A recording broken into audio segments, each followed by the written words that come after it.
In this lesson, we're going to discuss the derived column transform and how that is used within your data flow. So what the derived column transform is used for is creating or replacing column values. So in your data pipeline, you could have 6 columns having to do with your inventory. And let's say, for example, in the lesson that we're going to do, we're going to add a date to when each of these is inserted into the table. Now the date might not be in the pipeline, but we're going to generate that date from a system variable. So to use derived column transforms, generally you're going to use, actually always you're going to use the SSIS expression language, which is a little bit different from a regular T-SQL, and we'll take a look at a couple examples of that. You can use, and which we will do in our example, you can use variables to load data into your columns. So here's a look at some of the typical expression language operators that you could use. You'll see some of the on the top, some of the comparison ones. Like there's the very top one is the OR, and then after that is the AND logical operator. Then the two equal sign is comparison between two to see if they're equal. And the next is to determine if they're not equal.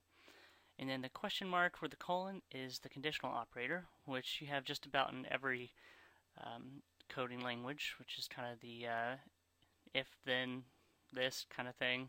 If this is true, then do this. If it's false, then do this. Different kind of operator. Then we have a couple of the other ones, like the date part, which you can return a specific part of a date from a date column.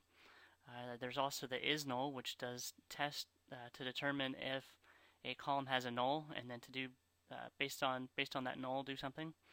There's also the substring. Substring is kind of neat. It's this is the same that you would have in T-SQL, where you could tell it to return characters from one point. Say if you have address column and you want it to return all of the characters after the 4th character, and then you want it to go to a certain specific length. So that's what the substring would do. It's exactly the same as the T-SQL substring. We also have upper, which does kind of what it sounds like. It converts all lowercase characters to uppercase. And there's also a lower too, which we don't have listed here. And then there's the last I have on the list here is replace. And this chart's also in the book, so you can take a look at it there. And there's some more in the book, as well as some converting operators in the book. So again, the last one is replace. It's going to look for a specific string in a column, and then it's going to replace it with something else, depending on what you say you'd like to do. So the first requirement in this lesson is to make a few changes within the database, the AdventureWorks 2008 database that you worked on the previous lesson, lesson 16. In the lesson 16, we created a table called shelf inventory. We're simply going to truncate the rows inside the shelf inventory table by going into Management Studio and opening a query that's going to query against the AdventureWorks 2008 database, truncate your table. That's the first thing we need to do. Second, we're going to add a column. And you'll see this code within the book, and it's also that's what you'll be able to find it inside the book. So just execute this, and this will add the row start date column, which is a date time data type. So now if we take a look at our table called shelf inventory, we have a row start date column. Alright, so that's all we needed to do within Management Studio. Go ahead and open up BIDS, or Business Intelligent Development Studio. And you'll see right now I have Lesson 16 open. We're going to build off this Lesson 16 package. But let's go ahead and create a new one so we can save what we did in Lesson 16. Just going to copy. I right-clicked on the Lesson 16. Said I wanted to copy it. And inside the SSIS packages folder, I'm going to paste it. And then I'm going to rename it Lesson 17. Are you sure you want to rename it? Yes. And once it renames it, we're going to go ahead and go into our Lesson 17, our new Lesson 17.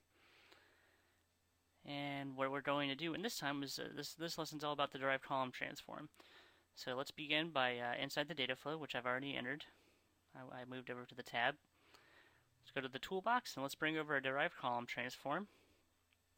And remember, we just created this extra column inside our shelf inventory table so that each time we run this package, we're going to have a row start date. That's what we added that column for, because we want to know each time this is ran and there's new data, we want to have a date for it.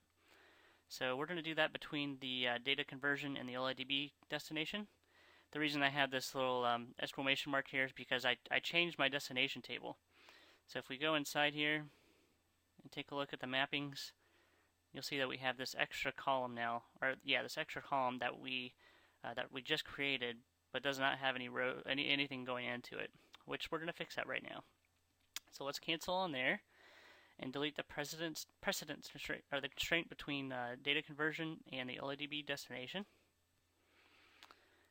And we're just going to squeeze in between there our derived column transform. And go ahead and connect the derived column the data conversion transform to the derived column transform, and double click on it to open the editor. Alright, your next step is going to be from your columns menu here, you'll see in the top left on this editor, you can choose from variables.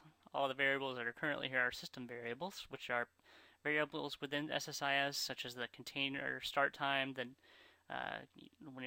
what the task name is, all kinds of good stuff like that. And these are very useful. In fact, we're going to use a system variable here to insert what time, the date time for the row start date. But we want to add a new column, and to do that, we're going to select add a new column. If you expand here, you can see exactly what it said. Add as new column. And we're going to call this one row start date, which is the same name of the column we created in our table. Our next step is going to be to bring over an expression to determine the date time to be inserted into this row start date. So to do that, all we simply have to do is from our variables, we're going to select @system start time. So we'll scroll down and look for start time.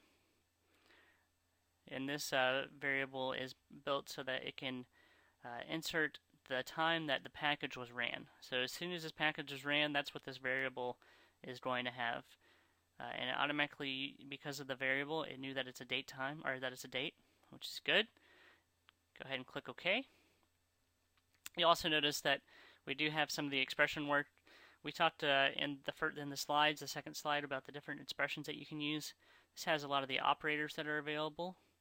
The reason that in the book we went in depth on expressions in this chapter, even though the lesson didn't get in depth with it, is because this is your first exposure to working with the SSIS expressions.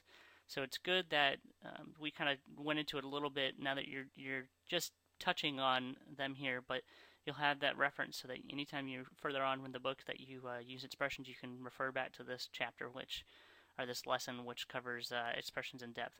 And you'll see all the different types of expressions that you can use. Remember, we talked about the replace function, which is a great function for replacing characters within a column. But SSIS has made it very easy for you to select what you're looking for in the menus up top, which I'm selecting through now, and simply drag them onto the bottom as needed. Just like that.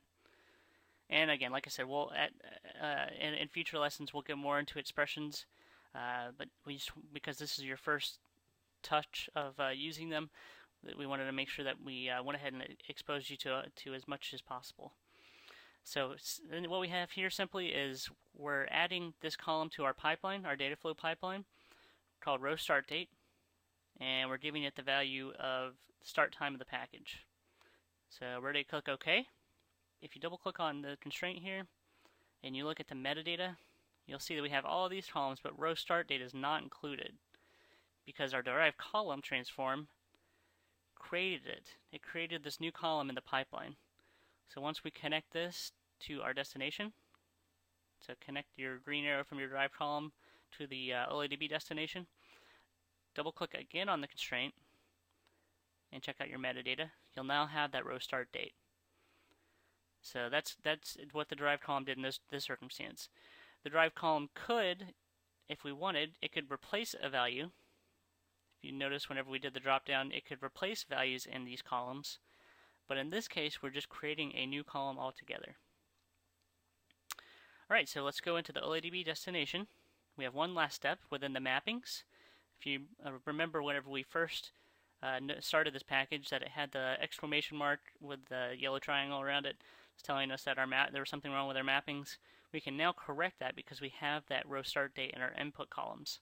So all we have to do simply is either drag our row start date and connect it here, or we can select it from our drop down list so that that value is now mapped to the destination column. Okay, let's click OK, and we're ready to execute this package. Remember, one of the best practices I've told you prior, if you haven't heard it yet, to execute the package, right-click and execute from this portion. You can do it from here as well, but it's just best to get in the habit of doing it this way, just like this. Alright, so it should turn from yellow to green, just like that. And let's see how many rows we moved. We still moved the 2,138 rows. And if we wanted to see the results, we could simply take a gander at our table, and you'll see now we now have the row start date inserted with the current date of when I ran this package. Okay, so let's wrap it up and talk about what we learned in this lesson. So in this lesson, we learned that we can use the derived column transform for creating or replacing column values. This is a great tool, and in this lesson what we did was we added a new column into our data flow pipeline that inserted the current date of each row that was loaded. So as soon as our package executed, it used the system variable start time to insert that into our row start date column. We also talked briefly about the SSIS expression language, which we showed some slides of. But again, like I said, we'll get more into the expression language in further chapters, some more advanced chapters. But this was the first exposure to where you could use the expression language. So we wanted to, in the book, give you some examples of the expression language. But this will be the chapter whenever you need to refer to any of the expression language, you'll refer back to this chapter. We also showed that you could use variables to load the columns that you're using. And that's just of using the derived column transform. It's a very powerful tool because remember, like I said on the first bullet here, you can replace values or you can create new data pipeline columns altogether.